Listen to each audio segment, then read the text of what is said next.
अब होते कौन हो बोलने वाले, ऐसे बोलते हैं बच्चे को, कौन होते हो? ये बोले ना हम रामदास जी, बोले लगा चूड़े चुनार होते हो। फिर घसीट के मारा, घर भ्रष्ट कर दिया आपने, घर भ्रष्ट कर दिया, फिर बच्चों को मारा घसीट घसीट के। फिर दलित समुदाय के दो सगे भाई गुरु रविदास के मंदिर के निर्माण के लिए चंदा एकत्रित कर रहे थे। चंदा एकत्रित करते करते वो अजय शर्मा के घर के पास पहुंचते हैं। अजय शर्मा के घर के पास जैसे ही वो पहुंचते हैं तो अजय शर्मा को जय गुरुदेव बुलाते हैं। अजय शर्मा जैसे ही ये सुनता है, सुनने के बाद पूछता है कि किस जाति के हो। वो कहते हैं कि रामदास जी हो। ये सुनने की देरी मात्र थी कि अजय शर्मा का गुस्सा 7वें आसमान पर चढ़ गया और अजय शर्मा ने उन्हें गाली गलौज करना शुरू कर दिया। उनके साथ मासूम बच्चे थे, उन्होंने कहा कि गाली गलौज क्यों कर रहे हैं, हमने क्या गलत किया है, हमने आपको कुछ गलत नहीं कहा है, तो गाली क्यों दे रहे हैं। तो वो कहाँ बर्दाश्त कर सकता था। अजय शर्मा ने पहले तो गाली गलौज की, उसके बाद उन दोनों भाइयों को पीटना शुरू कर दिया। परिवार का ये कहना है कि बड़ा भाई जो था वो गेट से बाहर आ गया और छोटे भाई को वो खींच करके गेट के अंदर ले गया। अजय शर्मा अंदर लेकर के उसे पीटने लगा। बड़ा भाई आकर के उसे छुड़ाने का प्रयास करता है और ये कहता है कि मेरे छोटे भाई को क्यों मार रहे हैं, तो वो दोनों को पीटना शुरू कर देता है। बहरहाल ये परिवार के आरोप हैं कि परिवार इस घटना के बाद जब परिवार को ये पता लगता है कि उनके बच्चों को अजय शर्मा नामक व्यक्ति ने बेरहमी से पीटा है सिर्फ इसलिए कि वो चंदा इकट्ठा कर रहे थे, तो उसके घर भी चले गए थे, ये वजह थी। उसके बाद क्या होता है, वो पुलिस के पास पहुंचते हैं और पुलिस के पास जाकर के ये सारी घटना को बताते हैं। बहरहाल पुलिस काफी दिन के बाद एफआईआर दर्ज करती है, लेकिन अब सवाल यह है कि एफआईआर दर्ज होने के बाद भी अजय शर्मा नामक व्यक्ति जिसने उन दो सगे भाइयों को, जो मासूम बच्चे थे, उन्हें मारा था, वो अभी भी पुलिस की गिरफ्त से बाहर है। परिवार अब ये कह रहा है कि पुलिस आखिर कार्रवाई क्यों नहीं कर रही, अजय शर्मा को गिरफ्तार क्यों नहीं किया जा रहा। हम लोगों ने प्रयास किया कि अजय शर्मा से किसी तरीके से बात हो पाए और पता चले कि आखिर अजय शर्मा का पक्ष क्या है, लेकिन उसका कॉन्टैक्ट नंबर नहीं मिल रहा है। अगर कोशिश करेंगे, नंबर मिलेगा तो उससे भी जानेंगे कि आखिर मामला क्या था। लेकिन अगर कोई धर्म के नाम पर चंदा मांगता हुआ किसी के मोहल्ले में या किसी के घर में चला जाए या गेट के बाहर खड़ा हो जाए, तो क्या उसे बेरहमी से पीटा जाएगा अगर वो दलित समाज से? ऐसा क्यों किया गया, आखिर उस वक्त ऐसा क्या हुआ था? जब तक अजय शर्मा का पक्ष सामने नहीं आता तब तक इस सारे मामले से पर्दा नहीं उठेगा। अभी ये सारा मामला जो है एक तरफा है। परिवार के लोगों ने गंभीर आरोप लगाए हैं। वो कह रहे हैं कि पुलिस कार्रवाई नहीं कर रही, पुलिस किसी तरीके से कंप्रोमाइज करवाने का प्रयास कर रही थी। पहले तो एफआईआर ही दर्ज नहीं की जा रही थी, हमें ही धमकाया जा रहा था उल्टा कि आपके खिलाफ भी काउंटर पर्चा लगेगा। लेकिन परिवार पीछे नहीं हटा। जिस माँ के बच्चों को बेरहमी से पीटा गया हो, कैसे पीछे हट सकती है? बहरहाल एफआईआर लग गई, लेकिन अजय शर्मा अभी तक पुलिस की गिरफ्त से बाहर है। अब परिवार कह रहा है कि अजय शर्मा को गिरफ्तार क्यों नहीं किया जा रहा, जबकि मामला SC/SC एट्रोसिटी एक्ट का है। अभी तक उसे गिरफ्तार क्यों नहीं किया जा रहा, उसे क्यों खुला छोड़ दिया गया है, वो पुलिस के हत्थे क्यों नहीं चढ़ रहा, आखिर क्या वजह हो सकती है? परिवार ने कहा है कि हो सकता है कि वो प्रदर्शन करें। जो पीड़ित हैं, पीड़ित परिवार है, उन दोनों भाइयों के पिता ने ये कहा है कि अगर इंसाफ नहीं मिला तो वो आत्महत्या कर सकते हैं।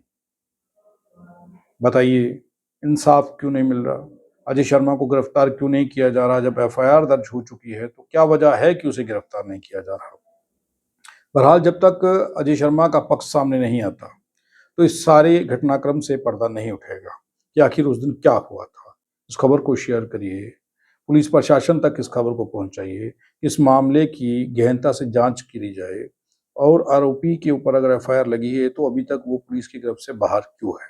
जब तक हम ये खबर रिकॉर्ड कर रहे हैं अभी तक आरोपी नहीं पकड़ा गया है।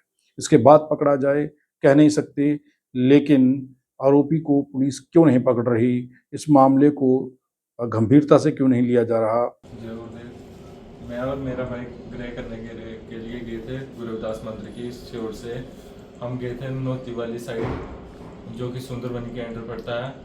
मैं और मेरा भाई उस बाकी मोहल्ले में गिराई करके एक घर था जिनका नाम है अजय शर्मा सन ऑफ अमरनाथ, हमें उनका नाम बाद में पता चला है। हम उनके घर के पास जैसा ही गए हैं तो हमने आवाज़ लगाई उनको कि घर में है कोई कि नहीं। उन्होंने बुलाया अंदर, हम गए अंदर, मैं और मेरा छोटा भाई। हमने बोला कि हम गिराई करने के लिए आए हैं गुरु रविदास मंदिर की सियोड़ से। वो कहने लगे कि जहाँ से आए वहीं पे दफ़ा हो जाओ। मैं बोला अंकल जी अगर आपको गिराई नहीं देनी नहीं दो, लेकिन थोड़े प्यार से तो बात करो। मैं इतना बोल के गेट से बाहर आ गया।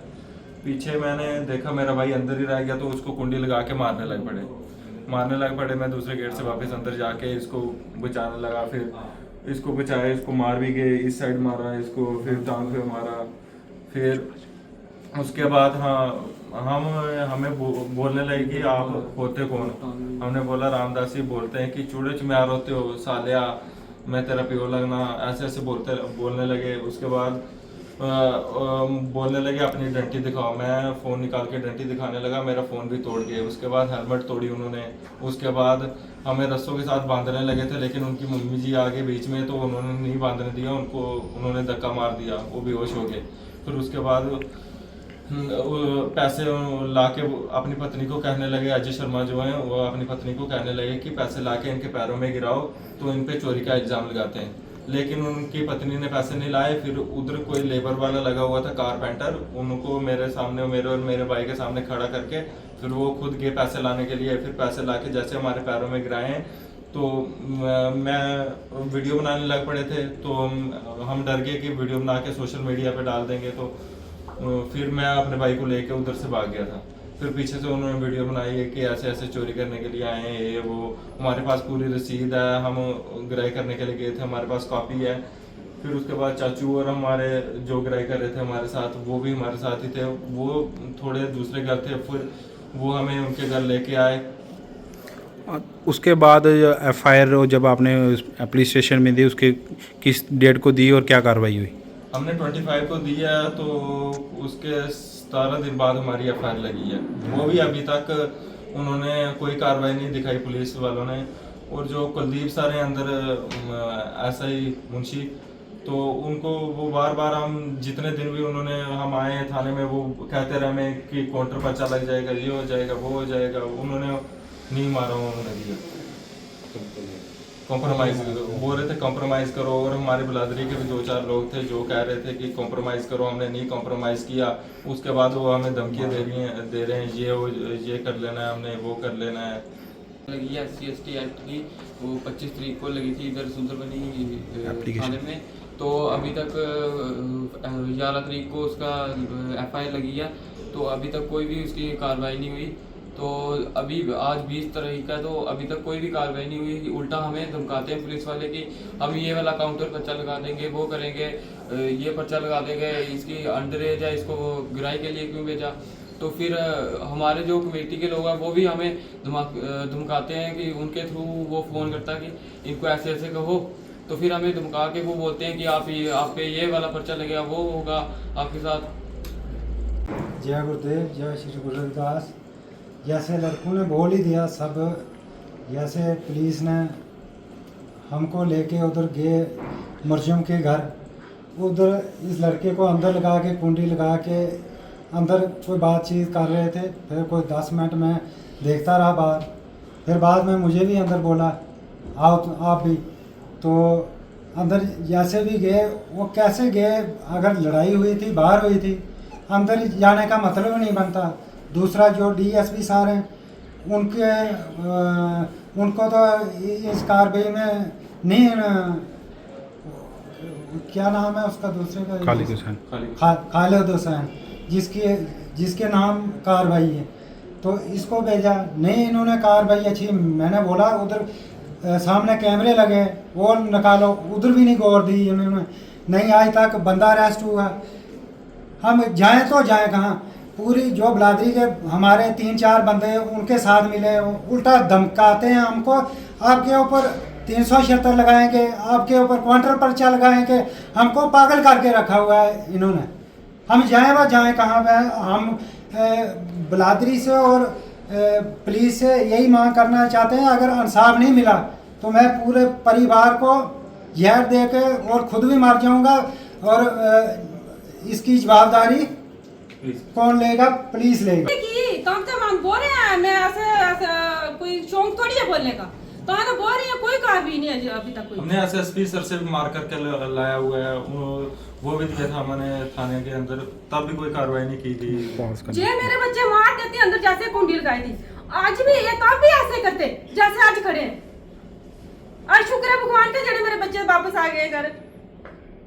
सर अजय तक भी और से धमकियां देने कि तुसे यहां से तुस कौन जाती नहीं होने हो, खुद करी क्या सकने हो तुस। मेरे बच्चे ही उन्हें मारिया इस तरह ने, इतना उन्हें साढ़े नाल अत्याचार की, कुसा ने साढ़ा इंसाफ नहीं किया, उल्टे सारी बलादरी ने उस साइड हुई। एफआईआर से इतनी देरी नहीं लाई है दा वो अज इयां को माना अजय तक उन्हें गिरफ्तार नहीं उसी किया, क्यों नहीं किया? पुलिस वाले भी नहीं उसे पूछने कि वो इतना ही है, कोई इतनी सुपर लोकें कितियां एफआईआर, इतने बंदे उस पीछे रोने हैं ना कि साढ़े उपर झूठे इल्जाम लाना है, झूठे इल्जाम ही लोग फसाया उसने बड़े।